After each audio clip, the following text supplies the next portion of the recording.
Hello and welcome to Stanley Law Offices Social Security Disability webinar. And today's topic is the standard of disability. I'm your host, Angela Moonen, on behalf of Stanley Law. We also have with us today, of course, our expert in Social Security Disability law, our attorney, Shannon Doan. Welcome, Shannon. Good morning. Good morning. Good morning. So like all things with technology, sometimes technology completely cooperates, and other times, it gives us some fun and adaptation needs here. So today we're having a little bit of a buffering issue, but just on video for Shannon. Everything else, audio-wise, et cetera, sounds great. So we are aware of that, and so thank you to any of you who either watch this live or on replay. Thank you for your patience on that. We're dealing with internet speeds and all that good stuff. And I'm in Florida and Shannon's in Kentucky. And so here we are all with you all at once. So today, Shannon, can you briefly, before we get into your slides, can you briefly share your background, why you think it's important that we do these webinars, and then just a quick thumbnail of why the standard of disability today, and then we'll get into your slides. Yes, in terms of my background, I've been practicing total coming up on 28 years now in May. Almost 19 of those years, I worked directly for Social Security in different attorney capacities. I spent about 12 and a half years in a hearing office where I worked with judges on a daily basis, doing things like writing their decisions for them, reviewing files to make recommendations about cases that I felt had sufficient evidence to be approved for benefits, and extensive training experience, meaning I was helping teach other new attorneys and senior attorneys training materials to help them be better in their jobs. After that, I spent about 4.5 years in the Kansas City regional office, where I worked as a quality review specialist, focusing on policy compliance issues for the regional chief judge there in Kansas City. In my last little over 2 years with Social Security, I worked in Social Security headquarters for the chief judge of all of Social Security, as a member of his policy compliance team. Again, focusing on the nuts and bolts of Social Security decisions, particularly in terms of making sure that the ALJs were complying with policy when issuing their decisions. I've now been with Stanley coming up on almost 3 years in May, and am putting use to all of that information that I gathered on the other side of the process to our advantage on this side of the process. What we're going to be talking about this morning is Social Security's standard of disability for adults. It's helpful, I think, to share this type of information with people so that they know what the different pieces of the puzzle are going into the process. It's hard to put a puzzle together if you don't have the pieces available to you. So by sharing this, we can give folks an idea of exactly what Social Security is going to be looking at, so that they know the type of information that's important, and can begin working on assembling all of those puzzle pieces to connect them for a complete picture.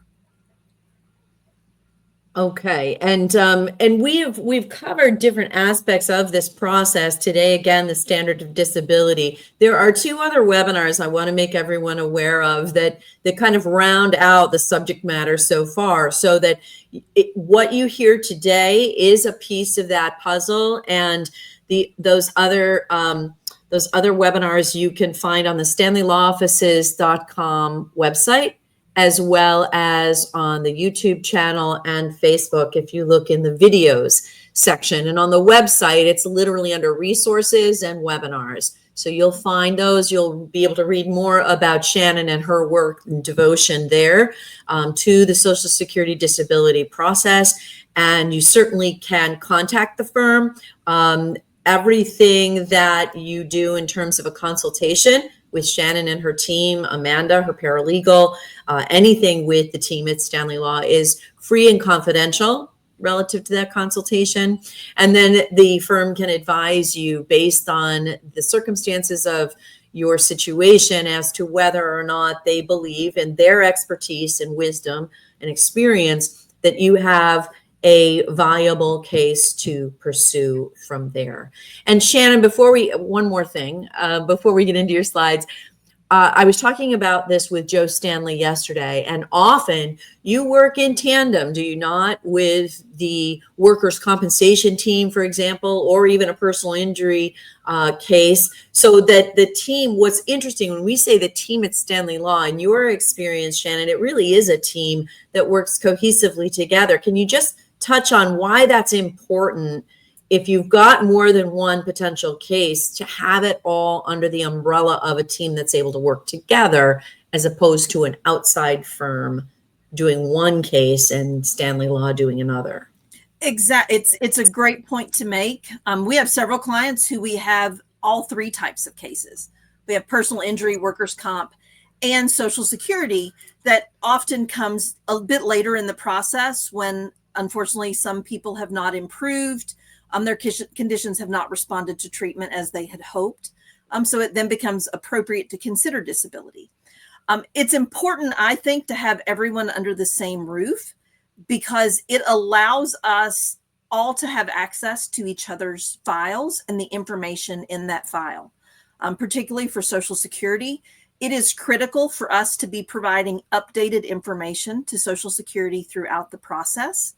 So if we also have your corresponding workers' comp case or your personal injury case, my paralegal Amanda and I go into those files every typically 3 to 4 weeks, copy over any new information that we've gathered in the other cases, and submit that to Social Security. Other times, Social Security may reach out to us. For example, I had Social Security reach out to us yesterday on a case that we do have a comp and a PI file, a personal injury file in the office, with very targeted questions about updated information. Because we had those files in the office, we were able to coordinate with the other teams and get that information almost immediately for Social Security. As opposed to if it's an outside office, we have to reach out to that office. Oftentimes they ask for us to provide a type of release of information or some sort of consent to share the information. So it's not necessarily as immediate as we would like. We don't like there to be any delays. And again, having us all under the same roof, so to say, allows us the ability to be precise, consistent, and up to date on everything that we do. Excellent, excellent. Okay, and so with that, I'm going to pull up, Shannon has put together some helpful slides, and I'm going to let her walk us through the definition of disability. Go ahead, take it away, Shannon. Thank you. Today's session, we're going to be focusing on Social Security's definition of disability for adults. So those of us who are 18 and older. In a later session, we'll also go over this same definition of disability for children. But again, today we're focusing strictly on adults. So Social Security defines disability for an adult as having a physical condition, a mental condition, or a combination of physical and mental conditions that, number one, keep you from doing any substantial gainful work, and number two, that have lasted for 12 continuous months, could be expected to last for 12 consecutive months, or could be expected to result in death. Now, how does Social Security answer that question? Excuse me. In adult cases, Social Security is going to go through what's called a sequential evaluation process, essentially a step-by-step formula that they use to evaluate all adult cases. The first step is that Social Security is going to consider any work that you've done after you allege that your disabling conditions began. So if you're alleging disability beginning January the 1st of 2023, Social Security is going to look at any work activity that you have done since that date. There is a monthly earnings limit called the substantial gainful activity level. For 2025, that monthly limit is $1,620. However, even if you are under that limit, Social Security is still going to consider the work activity, and it could potentially have a negative effect on disability cases. The second step in the process is Social Security will evaluate the severity of your conditions. In evaluating the severity of your conditions, Social Security is going to consider a lot of different pieces of information. They will consider any information you provide in written forms about your medical conditions, your symptoms, and your functional limitations. They will consider the medical records. So those are treatment notes from your providers. They can include important pieces of information such as clinical exam findings, diagnostic testing such as laboratory studies, CT scans, MRI reports. They will also consider any operative reports.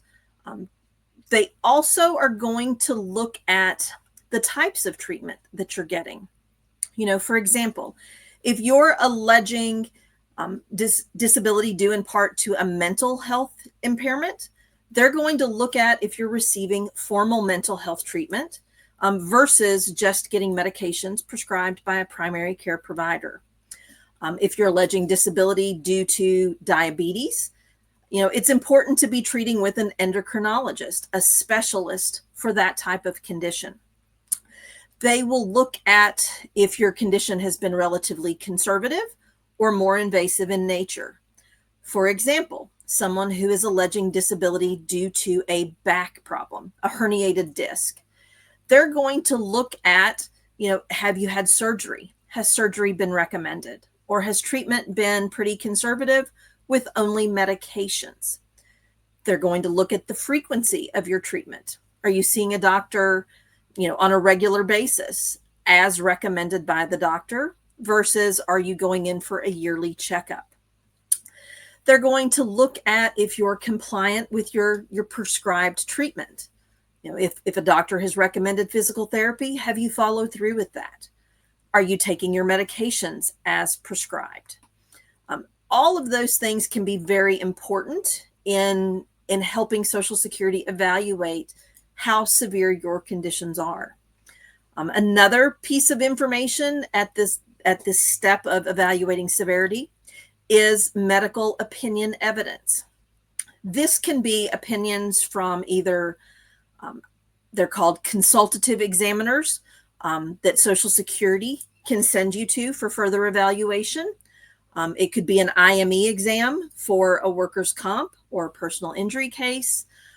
Those examiners or providers will often offer opinions about what they feel your limitations are. Social Security also has medical reviewers who will review the file and offer opinions about what they feel are appropriate limitations. Here at Stanley, one of the first things that we do when we retain a new disability case is send out medical source statement forms to our clients and encourage them to begin talking with their doctors about completing one of these opinion forms in conjunction with their disability case. An IME or a consultative examiner, those opinions are based oftentimes on snapshot one-time examinations, as opposed to a treating provider who has a long-standing relationship with you and has seen you on good days and on bad days and can offer a more longitudinal or comprehensive perspective in terms of your limitations. After Social Security evaluates the severity of your conditions, the next step is that Social Security will consider whether your conditions meet or medically equal one of the conditions or impairments described in the listing of impairments. What this means is Social Security has multiple categories of medical conditions broken down by body systems. For example, one of the systems is our musculoskeletal system. There's also a system for cardiovascular, for cancer-related impairments, and for our mental health. Those are just some examples. And what the listing of impairments does is it sets out particular medical conditions and particular medical findings or requirements, sort of like a recipe. You know, you're baking a chocolate cake. In order to have a successful or tasteful chocolate cake, you need to have every ingredient on that recipe in the precise amounts specified. The Social Security listings essentially work the same way. So if someone has a particular condition and the medical evidence demonstrates all of the required conditions or ingredients, they could potentially meet a listing. Medically equals is a little more complicated in that it allows Social Security to find that someone, even if they don't precisely meet every requirement, the severity of their conditions combined is such that a medical expert finds they essentially have all of the requirements of the listing. For someone who does not meet or medically equal a listing impairment, the next step in the process for Social Security is they will assign what they feel are appropriate limitations to accommodate your conditions, whether they're physical, mental, or a combination of both. In terms of assessing limitations, have a little bit of, Shannon, just as a heads up into our viewers out there, there was a little bit of a hesitation there on the internet signal. Not sure why, but we're going ahead again. Okay. We're moving again. Okay. In terms of assessing limitations, again, Social Security is going to consider all of a person's conditions combined. That is important because physical conditions can sometimes manifest in mental limitations and vice versa. Sometimes mental impairments can also translate to physical limitations. For example, someone who is experiencing chronic debilitating pain, often going along with that is sleep disturbance. You know, only getting a couple of hours of night of broken sleep, on top of the severity of the pain. Those are physical in nature, but they can manifest mentally in terms of decreased attention, decreased concentration. They can sometimes make us cranky, which in turn makes it harder for us to get along with others in a work setting. Sometimes mental health issues can also affect our physical functioning. Again, sometimes people who are experiencing depression may in turn overeat, which then causes us to gain weight. And if we have certain physical conditions such as knee or hip problems, that excess weight can affect our ability to do things like sitting, standing, walking, lifting, carrying. So Social Security is going to look at the whole picture of your impairments combined and then assign what they feel are appropriate limitations. The first question Social Security will then consider is whether you can do the type of work that you have done in the past. They're not going to look at all of the jobs you've ever done. They're going to look at specifically, typically, let me rephrase that. Typically, it's going to be the last 5 years. There are some exceptions as to how that 5-year category is calculated. But overall, generally in the last 5 years, and they're going to look at the jobs that you have done long enough to have learned how to perform them, and jobs that you have done that were performed at that substantial gainful activity level. The next and the final step in the sequential evaluation process is also looking at whether, given the limitations that Social Security assesses, you could do any other work that exists in significant numbers in the national economy, considering your age, your education, and your work background. At this step, one of the things that it's important to note is, again, it is jobs that exist in the national economy, not where you happen to live. It's also not considered whether or not you could actually be hired for those jobs. But again, the analysis is whether those jobs exist and would accommodate your particular limitations. So Shannon, we've got a question here, and I want to encourage those who are watching, or those certainly if you watch this in replay and can't ask a question live, you can email the office at info@stanleylawoffices.com. But you can ask a live question on Facebook. I'm monitoring that, etc. One of the questions there is, Shannon, it seems pretty daunting.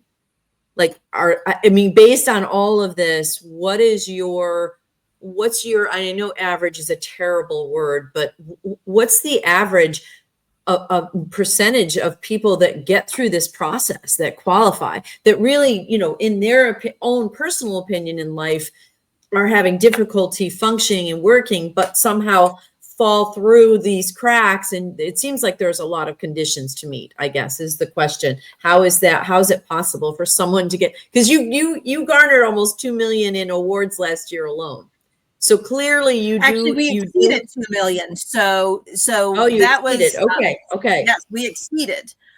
So can you say that, Shannon? Because it does seem daunting to those who are watching that don't know much about this process. It is daunting. I don't want to understate it.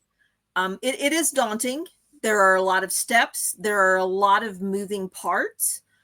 However, it is a manageable process if you go into the process understanding what is required, and are working as a team, with your medical providers, and if you choose to be represented, with your representative.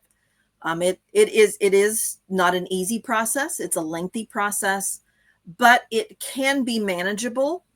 And I think understanding what the requirements are, I think helps people to see what information is important. And again, work together with your medical providers and your representative to get that information to Social Security. In terms of success rates, I read an article or a chart last week about what the most recent approval denial rates are. At the first level, Social Security is allowing about 38%. So 4 in 10 people roughly are successful at the first level. At the second level, that number is still hovering around that 16% mark. So a lot more people are denied a second time. But if you get onto the hearing level, statistically nationwide, about 1 in 2 people are successful after a hearing.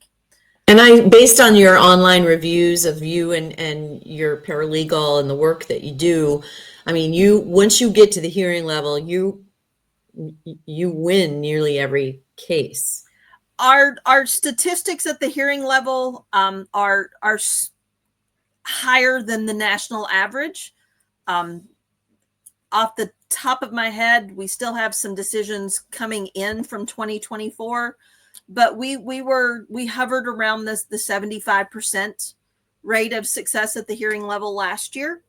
And I think, again, it can be attributed largely due to working as a team. As there's updated information, we encourage all of our clients to reach out and let us know so that we can pass that information on to Social Security. At the hearing level, one of the other things that we do to give our clients the best chance of success that we can, excuse me, is as soon as we know that a hearing date is scheduled, I schedule a pre-hearing call with each and every client. Those calls are typically an hour and a half long, sometimes longer, where we talk about who the judge is that's assigned to the case, what to expect in terms of the hearing format or process itself. We go over again the issues Social Security is going to be deciding, and I walk them through the types of questions they can expect to be asked at the hearing. That way they have a reasonably good idea of what's coming in terms of questions. I have a reasonably good idea of what's coming in terms of their answers. It allows left hand and right hand to work as efficiently as possible together on the day of the hearing. This is this pre-hearing prep call. Correct. This is the way you refer to Correct. it, pre-hearing prep. Okay. You know, most disability hearings, if you get to the judge's level, last between about 45 minutes and an hour. They're not very long. And when you have a limited amount of time, it's important to be as precise as possible to get the most information in during the hearing. And I find that those pre-hearing calls also help people to feel not as nervous or as intimidated going into the hearing. You know, I can't speak for everyone else, but if I don't know what to expect, my nerves sometimes get the best of me, and it can be very counterproductive to be incredibly nervous. Well, again, and from some of those online reviews, it's there's a pattern there that people say they're so grateful for the amount of time that you do spend with them in, in thoughtfully going through each of the things that they can expect, to come and to practice with them and to give them that whatever sense of certainty you can, right? That's within your control over the process. So clearly, I think everyone out there can see, we're going to move on to the next slide, but you can see how it's not wise to go it alone. I mean, especially if you can avoid a lot of headache on that first denial, if you will, by just working with an attorney right out of the gate. Am I right, Shannon? I mean, you're going to hedge your bet. Even though they deny a lot of them, at least you've got somebody initially, at least you've got someone in your corner that's holding your hand, so to speak, to get through this initial frustration of that denial.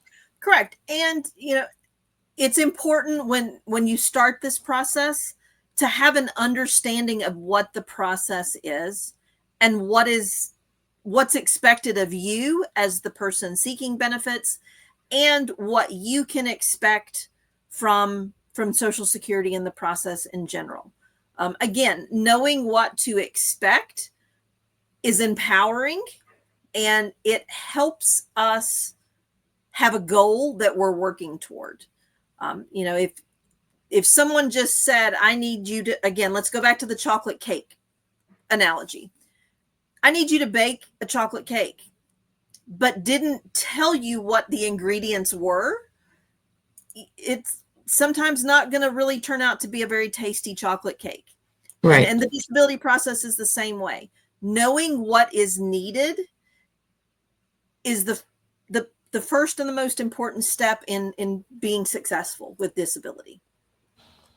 Okay, so let's move on to the next slide. Thank you for that analysis, Shannon, on that, and from giving, because I think it's important, well, number one, to answer the questions, but also to give folks a sense of what to expect beyond the, just in the day-to-day dealings with you. And everything is virtual, right? It's like what we're doing here today. Everything is virtual, from the consultation, the hearings, right? That's all done virtually. Yes, we want to make it as convenient as we can.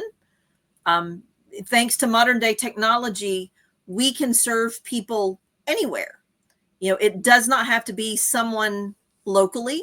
By being able to do everything virtually, it saves you the hassle of getting out, finding a parking space, dealing with traffic. As we've all seen over the last several weeks, Mother Nature doesn't really have much regard for what we need to do in our lives. So it saves you from driving in blizzards or flooding, which has been affecting my home state of Kentucky. Everything can be done virtually, which gives us a lot of flexibility to serve as many people as we can. So let's talk about the severity of the conditions and what SSA looks at. This is a sort of a continuation of what I talked about previously. Again, let's drill down on the sources of information or the things Social Security is going to look at. in evaluating the severity of your conditions. They're going to look at the subjective symptoms. That is what you're telling Social Security is wrong with you and that prevents you from being able to work. They're then going to compare the subjective with the objective medical evidence. The objective medical evidence are the treatment records, the operative reports, the things in your medical charts. The types of things Social Security is going to look at. Let's look at someone, for example, who is alleging disability due to a back injury, a herniated disc. The types of subjective reports that person typically is going to make is pain, numbness, weakness, tingling, decreased range of motion. They're then going to look in a person's medical records. Are these same types of symptoms being reported to the doctors? Are the doctors then in turn making observations in their notes that are consistent? For example, how important, by the way, are accurate medical records? They're incredibly important to have accurate medical records. So you want to take what's the narrative? What are the lyrics, Shannon? When you're sitting there with a doctor, maybe you're seeing them for the first time and you want to hold them accountable for taking accurate notes. What do you say to a doctor? You're not going to say, I don't trust what you're putting down, doc, but what do you say?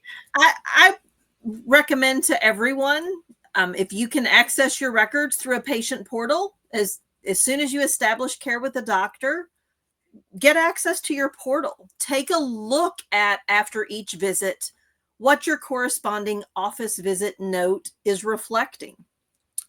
I have had clients who have said, I've repeatedly told my doctor about this, but it's not translating into what's actually being captured in the medical records. So, again, knowledge is power. Be familiar with what's in your medical records rather than being surprised once those records, become available and we're reviewing them. So, again, going back to that person with back pain, if in your statement to Social Security, you rate the severity of your pain as a 7 to 8 out of 10, but your treatment notes, your doctors are noting you're reporting pain that is 2 to 3 out of a 10, or that your pain is under control with medication. They're looking for consistency. If you're saying, I'm stiff, I can't move, they're going to look in terms of range of motion findings on exam. Is there a limping gait? They're going to look for, there are objective clinical examination findings to correspond with your condition. As Jason noted, that was going to be my next point. They're also going to look at the next bullet point on the slide, diagnostic testing. Someone who is alleging back pain that radiates down one of their legs, there are going to be findings on an MRI that doctors are going to be looking for to correspond or correlate with those symptoms. Does the MRI show degenerative disc disease? Does it show a bulging disc or a herniated disc? Does it show contact with a nerve root, which could potentially explain those leg symptoms? Other types of diagnostic testing in a back injury case are EMGs or nerve conduction studies, which can help demonstrate if there is a cause or an explanation for the leg pain. They're also, again, going to look at the treatment history, the types of doctors that you're seeing. Again, going back to the back injury type case, they're going to look for, yes, are you treating with a primary care doctor? But also, have you treated with a physical therapist? Have you treated with formal pain management? If you've done formal pain management, they're going to look at the types of treatment you've received. Is it a combination of medications, injections, perhaps spinal cord stimulator? And not all treatment options are appropriate for every back injury case. Sure. But those are some examples of the things that they're going to look at. They're also going to look at if you've had surgery, what the response to the treatment has been. They're going to look at, again, the frequency of treatment. They're going to look at, are you seeing your doctor, every 3 months as the doctor recommends? Or are you just going in every 6 months to get medication refills? They're going to look at also, are there urgent care type visits?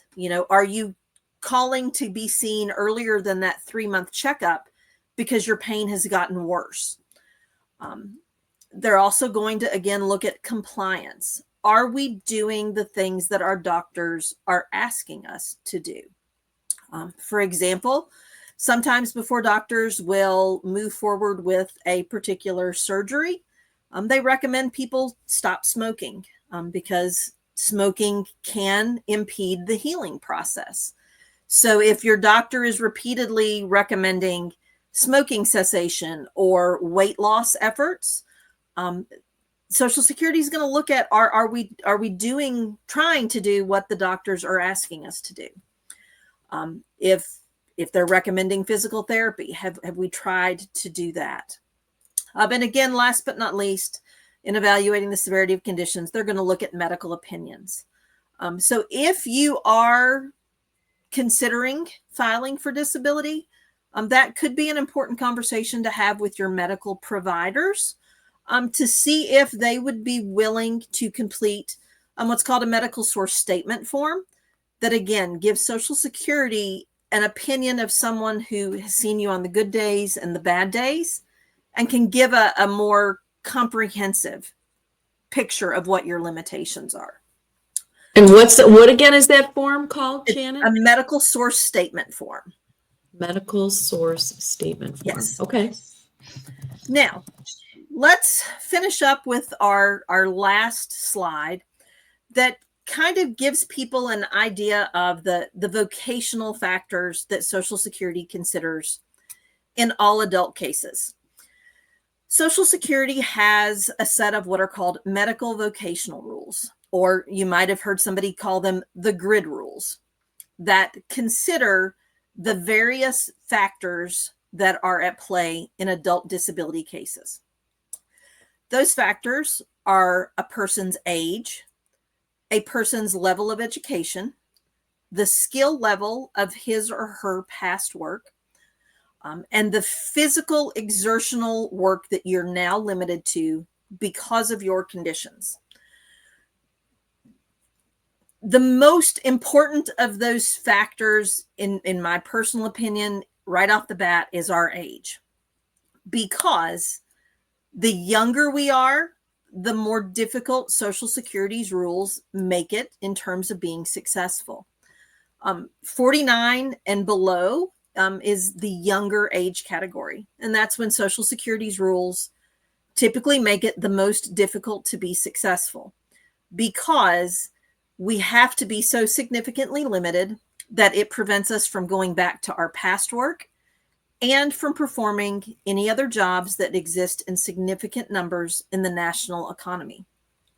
It's not impossible as a younger individual, but it certainly is far more challenging. When we turn 50, the next age category is between 50 and 54, and that's when Social Security considers us closely approaching advanced age. And the rules become somewhat more favorable to us at that point. Excuse me, allergy season is apparently starting early for me. When we turn 55, we then attain what's called advanced age status. And that typically is when we see Social Security's rules becoming the most favorable to us, meaning we don't have to be as significantly limited in terms of our physical work capacity to get a favorable decision. The next factor, on the list is our level of education. For example, someone with a higher level of education, college, master's, doctorate degree, that sometimes can be a more adverse factor to us because there is I don't know if assumption is the right word, but because that level of education makes it somewhat easier for us to transition to other work as compared to someone with a 6th grade education or a 10th grade education. Those levels of education sometimes make it more challenging to transition to other work as compared to a higher level of education. The skill level of our past work. Skill level is essentially the amount of education and or experience needed to do that type of work. Some jobs we can learn relatively quickly. 30 days or less typically tends to be unskilled work. Other jobs take more education and hands-on experience and training to be successful at it. For example, being an engineer or being a cosmetologist, there is specialized training needed to be able to do those jobs successfully. In terms of how that skill level plays into the evaluation of the case, higher skill level jobs, either semi-skilled or skilled, can sometimes make it more challenging to be successful because Social Security is then going to consider if you acquired any skills in those jobs that could perhaps transfer to less physically demanding jobs. For example, someone who has worked as a nurse, an emergency room or an operating room nurse, that's a skilled profession. And although they may not physically be able to do the physical requirements of working in an OR or an ER, there is potential that they could have skills that would transfer to a more sedentary type job. For example, the nurses that work for insurance companies that we call to say, I have this, and this going on. Should I go is this worthy of going to an emergency room? Or nurses who may work for hospitals or insurance companies doing file reviews. So the higher the skill level, it creates the possibility of having transferable skills, which can make it more difficult. The last bullet is the physical level of work we're now limited to because of our conditions. With that individual who is 55 and older in that advanced age category, if Social Security limits them to light work or less, and light work is defined as lifting up to 20 pounds occasionally and 10 pounds frequently, and being on our feet, standing or walking up to 6 hours a day. That's the highlights of what light work is. If Social Security limits that person to light work in such a way that they can't go back to their past work and there are no transferable skills, these grid rules or the medical vocational rules will direct a finding of disability. So the physical level of work can be very critical in terms of success. The older we are, the less physically limited those assessments need to be. The younger we are, it's going to be more challenging and require significantly greater restrictions, either physically or mentally, because again, you have to eliminate all jobs that exist in significant numbers in the national economy. So that's kind of a breakdown of the standard of disability and the pieces of that puzzle that Social Security will be looking for. And I'm showing it on the screen now. We can see that in order to connect with you, Shannon, and ask questions and potentially have this a free and confidential consultation with you and or Amanda, your paralegal, they can email at info@stanleylawoffices.com. They can also phone 1-800-608-3333.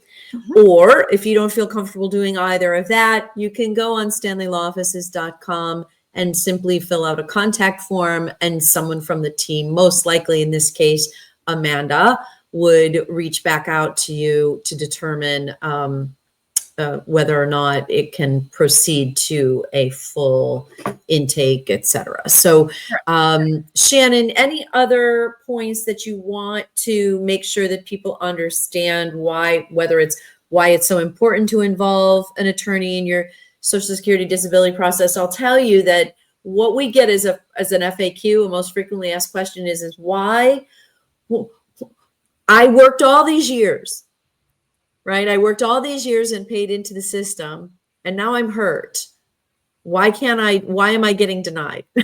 Like, they don't understand why so many people get denied right out of the gate. Why is it important to contact an attorney? And why do so many people get denied right out of the gate? You've worked on the other side of that desk for a lot of years. So from your perspective, I think probably more than anyone, you can answer that question.